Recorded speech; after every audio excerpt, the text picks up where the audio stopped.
Most people walk into a grocery store thinking the problem is them. They assume prices are rising because they are buying the wrong things or because they somehow lack discipline. But that is not really what is happening. The modern grocery store is built to pull your attention toward convenience, novelty, packaging, and high-margin items that look essential but do very little for you. That pressure is designed in. And once you see the pattern, a lot of the stress around food starts to make more sense.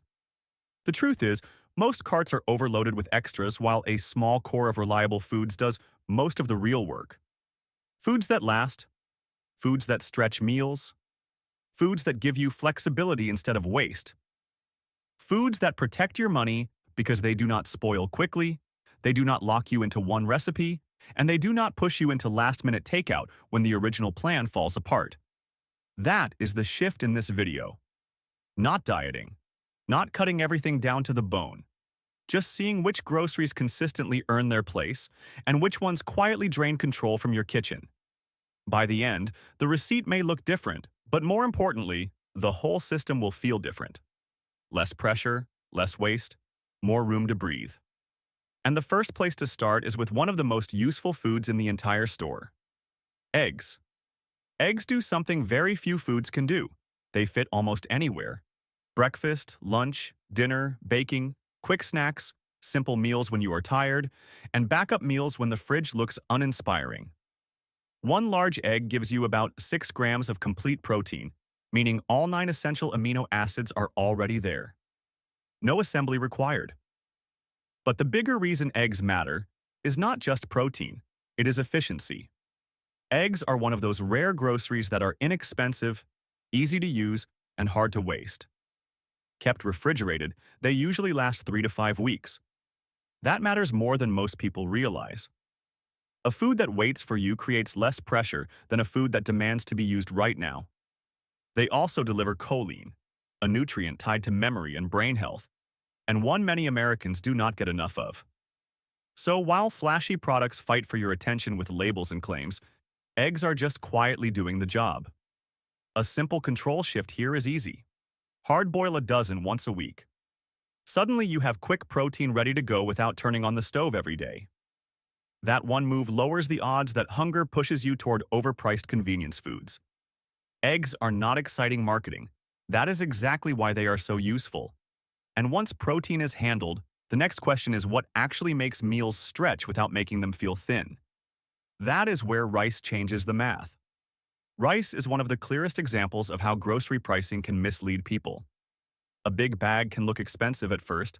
So many shoppers skip it and buy smaller, more convenient options that feel cheaper in the moment. But when you break it down by serving, rice is one of the lowest-cost meal anchors in the store.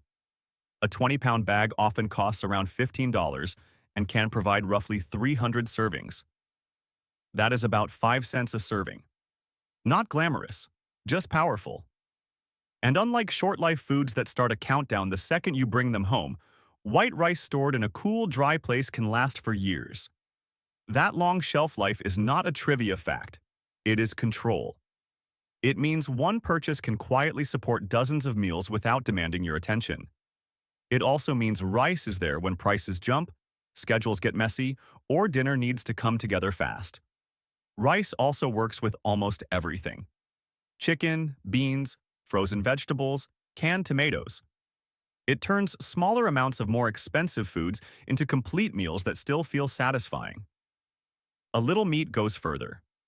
A simple vegetable meal feels more filling. A rushed dinner becomes manageable. A smart adaptation is to stop thinking of rice as a side dish and start thinking of it as a base layer. Cook it in broth instead of water.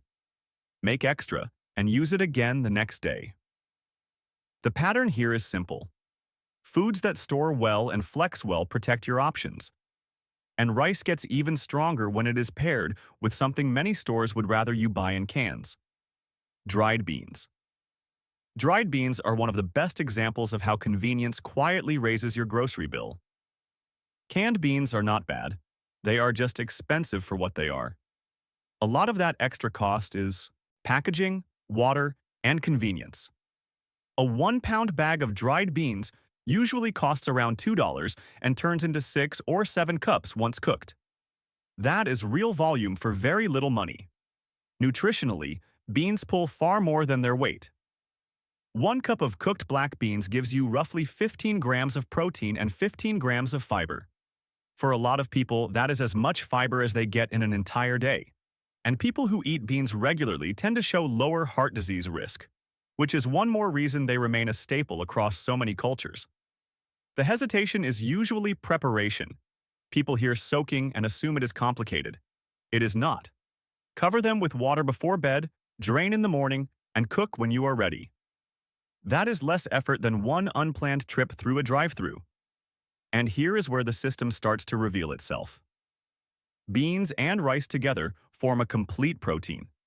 That means two very basic, low-cost foods combine into something nutritionally powerful and deeply filling. So the control shift is not just to buy beans. It is to use them as part of a pairing strategy. Keep both on hand, and you always have a steady fallback meal that does not depend on expensive meat or fragile produce. If there is one breakfast food that has been doing this kind of quiet work for generations, it is oats. Oats have never had flashy packaging on their side, but they have something better. They actually do what many breakfast products only promise. A large container usually costs around $4 and gives you roughly 30 breakfasts. That brings the cost down to about 13 cents a bowl, which makes many boxed cereals look absurd by comparison. But the value is not just price. Oats contain beta-glucan, a type of soluble fiber linked to lower LDL cholesterol.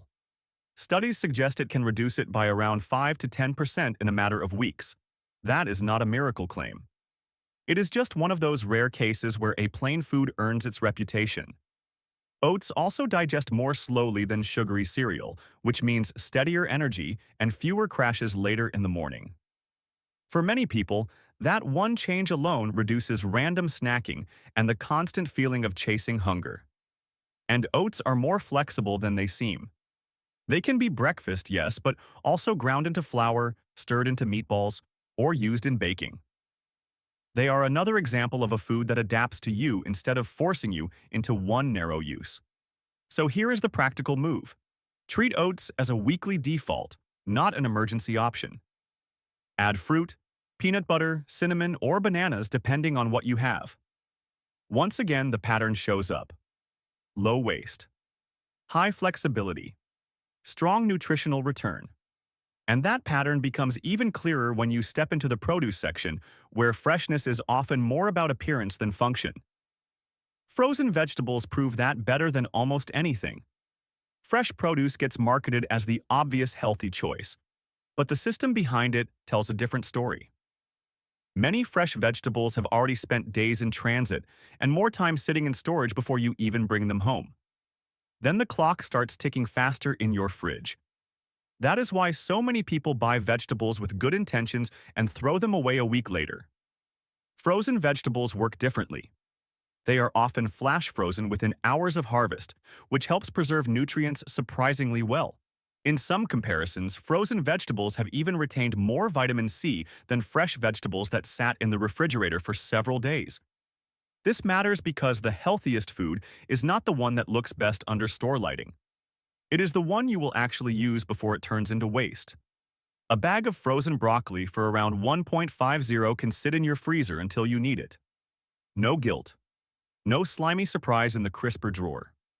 No pressure to build your week around using it up. That creates a real control shift. Instead of buying vegetables for an idealized version of the week, you can buy vegetables that survive your actual life. Steam them, roast them, stir-fry them, add them to rice, pasta, eggs, or potatoes. And once you accept that convenience is not always the enemy when it reduces waste, another simple staple starts to stand out. Bananas.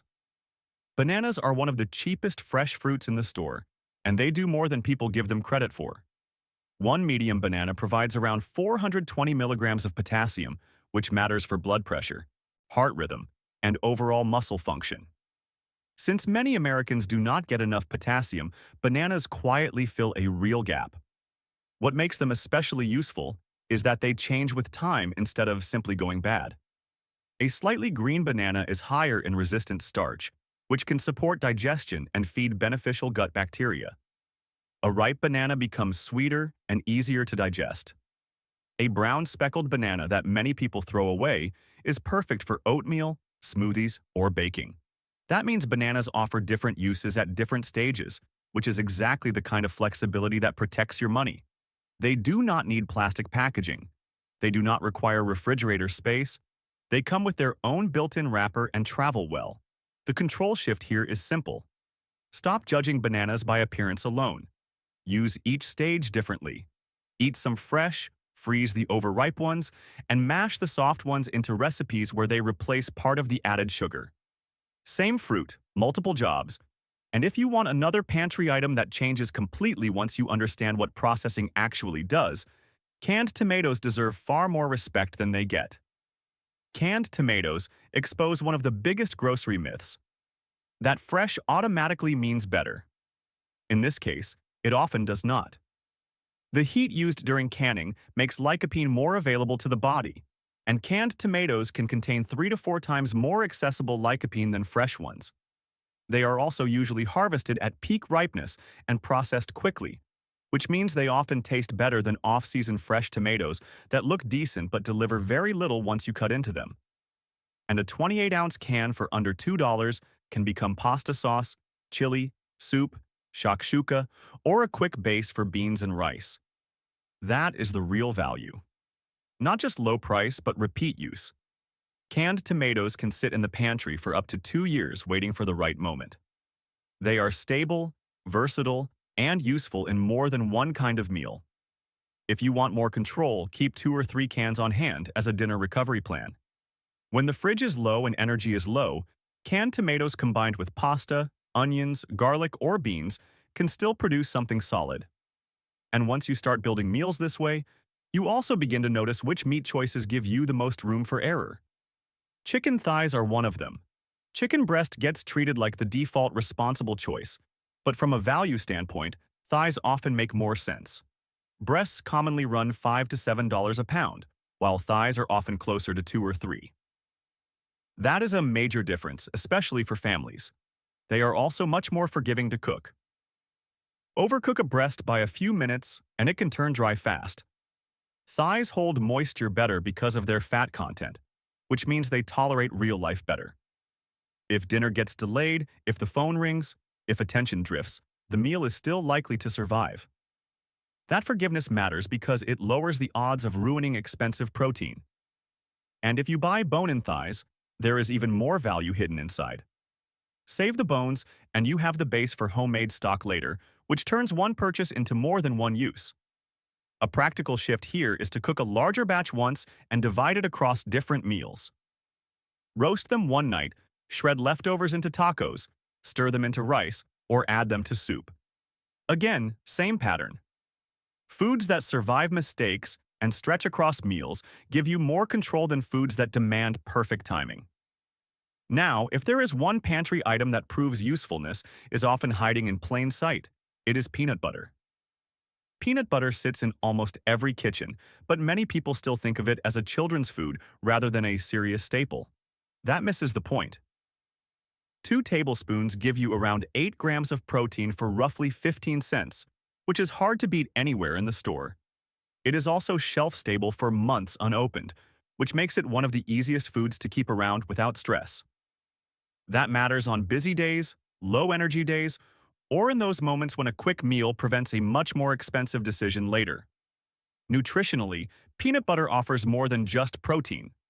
It brings fats that help with fullness, and studies have linked regular intake to lower heart disease risk in older adults. More importantly for daily life, it fits almost anywhere. Toast, sandwiches, oatmeal, smoothies, sauces, fruit, or just a spoonful, when you need something fast and steady.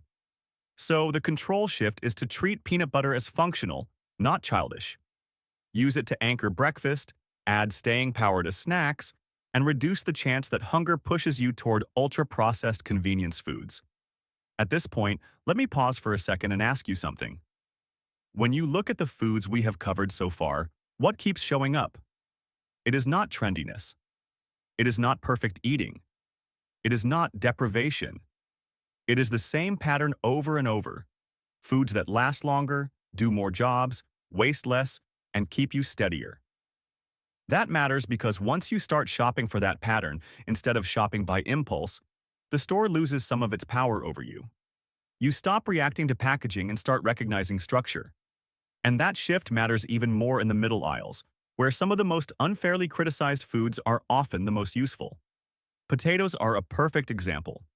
Potatoes have spent years getting blamed by diet culture, but the reality is much less dramatic. One medium potato contains around 620 milligrams of potassium, which is actually more than a banana. They are naturally fat-free, cholesterol-free, and surprisingly filling. In fact, studies comparing fullness across common foods found that potatoes ranked extremely high for satiety. That means they keep people full longer, which matters if your goal is to stay in control of both your eating and your spending. Cheap food that leaves you hungry an hour later is not actually cheap. Potatoes also tend to cost around 50 cents a pound and can last for weeks or even a few months when stored properly in a cool, dark place. Bake them, mash them, roast them, add beans and vegetables, or turn leftovers into breakfast the next day. The adaptation here is to stop seeing potatoes as a guilty side and start seeing them as a stable meal base. Used well, they are one of the simplest ways to make a meal more satisfying without making it more expensive. And once you understand meal bases, the next category becomes obvious: flavor builders. Because the cheapest ingredients in the world still fail if nobody wants to eat them. That is where onions come in. Onions may be the most underappreciated ingredient in the kitchen. At around 80 cents a pound, they are inexpensive enough to overlook, but almost every cuisine relies on them because they make plain food taste complete. Cook them slowly and their sharper compounds break down, their natural sweetness comes forward, and suddenly basic rice, beans, chicken, or pasta tastes layered instead of flat. They also last a long time. Yellow onions can often sit for 2 to 3 months in a cool, dark place. That kind of shelf life matters because flavor that waits for you is far more useful than flavor that expires before you get the chance to use it. There is also a health angle quietly hiding there. Those sulfur compounds that make your eyes water are connected to anti-inflammatory effects. So onions are not just there to make food taste better. They are doing more than that. The control shift is easy. Keep onions as a default ingredient, not an occasional one. If a meal feels plain, start with onion. That one habit makes low-cost foods feel less repetitive, which is one of the biggest keys to actually sticking with a system. And if onions are the base note, garlic is the amplifier. Garlic does not just add flavor. Fresh garlic contains allicin, a compound studied for effects on blood pressure and broader health support. It is one of the few ingredients that genuinely earns the phrase "food is medicine" without sounding exaggerated. It is also inexpensive. A whole head often costs well under $1 and can last for months. But the real value is not the price. It is the return. Garlic can change the entire character of a dish in seconds. There is one trick worth knowing.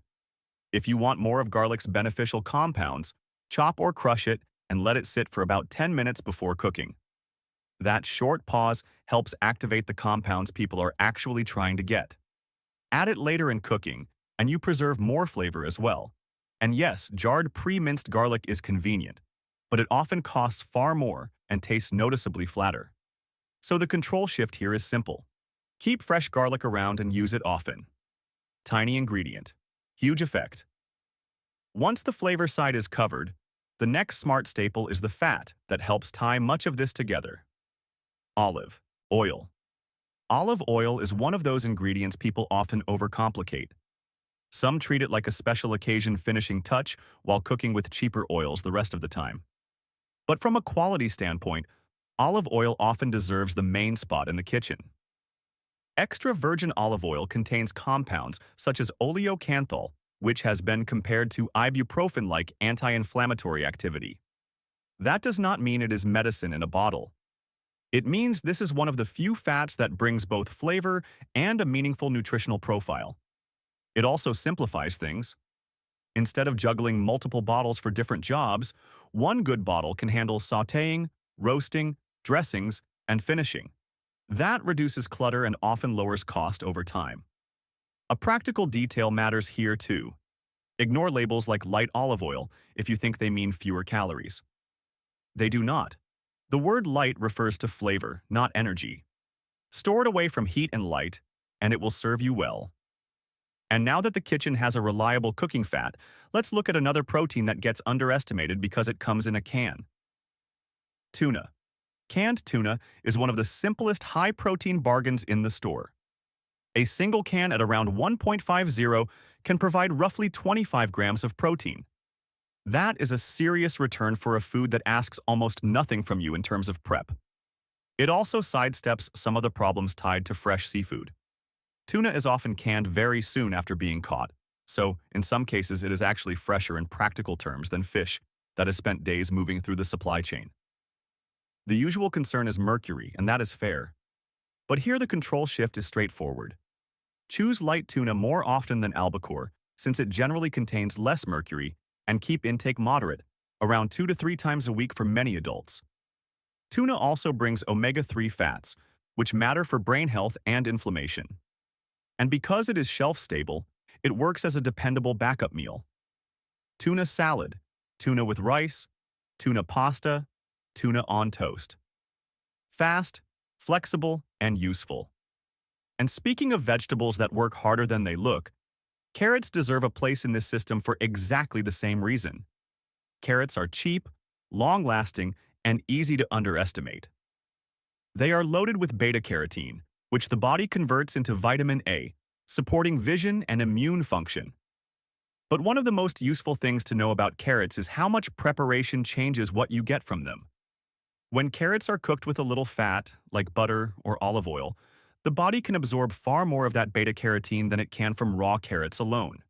So a simple roasted carrot side dish is not just easier to eat in larger amounts. It is often more effective nutritionally. And there is a quiet pricing lesson here too. Baby carrots in polished bags often cost much more than regular whole carrots, even though they are basically trimmed and shaped versions of the same thing. So the shift is simple.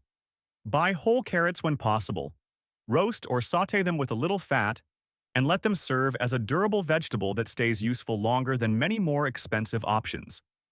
That same idea of looking past the label matters in another aisle too, especially with bread. Bread packaging is full of costume language. Multigrain, wheat, made with whole grain. Those phrases sound reassuring, but they do not always mean much. If the first ingredient does not say whole wheat flour, there is a good chance you are looking at bread that behaves more like white bread wearing darker clothes. Real whole grain bread offers more fiber, better steadiness for blood sugar, and more of the grain left intact. A good slice can provide around 3 to 4 grams of fiber, which makes a real difference compared with highly refined bread. The usual problem is spoilage. Bread molds quickly, and people end up throwing out half a loaf. The control shift is easy. Freeze it. Toast slices as needed. That one habit turns bread from a waste risk into a reliable staple. And once you start reading labels this way, you realize how often grocery stores profit from appearances. Few products prove that more clearly than margarine compared with butter. Butter spent decades being treated like the villain, while margarine was sold as the modern solution. But a lot of that thinking was built during the years when trans fats were still doing damage in the background. Butter, by contrast, is simple. Cream and salt. Ingredients most people recognize instantly. Used reasonably, butter has a place. It contains fat-soluble vitamins, including vitamin K2, which plays a role in directing calcium where it belongs. More importantly, in everyday cooking, butter makes vegetables and basic starches easier to enjoy. And if a small amount of butter gets more broccoli or carrots eaten, that is a practical win. It is also freezer-friendly. When prices dip, extra butter can be frozen for months without trouble. So the control shift is not to use huge amounts. It is to use a straightforward ingredient with intention, rather than paying for heavily processed substitutes that offer less clarity and often less satisfaction. That same theme of simple, durable meal builders brings us to dried pasta. Dried pasta is one of the best emergency dinners a pantry can hold. It lasts for years, cooks quickly, and pairs naturally with many of the other foods on this list. Canned tomatoes, onions, garlic, olive oil, tuna, frozen vegetables, butter, even peanut sauce if needed. Whole wheat pasta deserves a second look too. Older versions had a reputation for being heavy and unpleasant, but many current versions are much better and usually offer about twice the fiber of standard pasta. There is also one small technique that makes a big difference. Cook pasta about a minute less than the package suggests if you want it al dente, and save a little of the pasta water before draining. That starchy water helps sauces cling and gives the final dish a smoother, more finished texture. The adaptation here is to keep pasta as a recovery tool, not just a routine. When plans fail, pasta lets you build dinner from pantry pieces without feeling like you are settling. And if there is one vegetable that embodies durability better than almost anything else in the store, it is cabbage. Cabbage is not glamorous, which is probably why it gets ignored. But a whole head can last for weeks, sometimes close to 2 months, in the refrigerator. That kind of staying power is rare in produce. It is also inexpensive, often $1 to $2 for a head that can weigh several pounds. And despite its plain reputation, cabbage brings vitamin C, fiber, and glucosinolate compounds that researchers continue to study for their protective effects. What makes cabbage especially valuable is its range. Slaws, stir-fries, soups, sautés, taco fillings, roasted wedges, or fermented into sauerkraut. One purchase can move through multiple kinds of meals without feeling repetitive. The control shift is to buy the whole head instead of the pre-shredded bag when possible. You get more for your money, longer shelf life, and more flexibility in how you use it. And finally, there is one nutrient category many adults especially need to think about, even though it rarely gets the same attention as protein or fiber. Calcium. Milk remains one of the simplest ways to cover that base. 1 cup provides about 300 milligrams of calcium, along with protein, potassium, and usually vitamin D. For adults over 50, that combination matters because bone density often becomes a bigger issue with age. If dairy is not the right fit, fortified plant milks can work too, but labels matter. Some match dairy milk well on calcium and vitamin D while falling short on protein, so it is worth checking rather than assuming all cartons are equal. And then there is powdered milk, one of those older pantry solutions that still makes practical sense. It stores for months, costs less than fresh milk in many cases, and works well in cooking, baking, casseroles, sauces, and mashed potatoes. So the control shift is not to force one version. It is to make sure some dependable calcium source is built into the system in a form that fits your household and actually gets used. When you step back and look at all of this together, the pattern becomes hard to miss. The foods that protect your money are usually not the loudest foods in the store. They are the ones with long shelf life, low waste, multiple uses, strong nutrition, and enough flexibility to survive real life. Eggs, rice, beans, oats, frozen vegetables, bananas, canned tomatoes, chicken thighs, peanut butter, potatoes, onions, garlic, olive oil, tuna, carrots, whole grain bread, butter, pasta, cabbage, milk, or a practical alternative. That is not a deprivation list. It is a control list. A list built around foods that keep working even when your week gets busy, prices stay high, or your original plans fall apart. And that may be the biggest grocery lesson of all. The store is designed to make you feel like you need far more than you do. But once you recognize which items consistently earn their place, shopping gets calmer, cooking gets easier, waste drops, and the pressure starts to lift. If you ever feel overwhelmed in the aisle, come back to the pattern. Ask which foods last. Which foods do more than one job? Which foods reduce waste instead of increasing it? That is where control lives. And once you see your groceries that way, you never quite shop the same way again.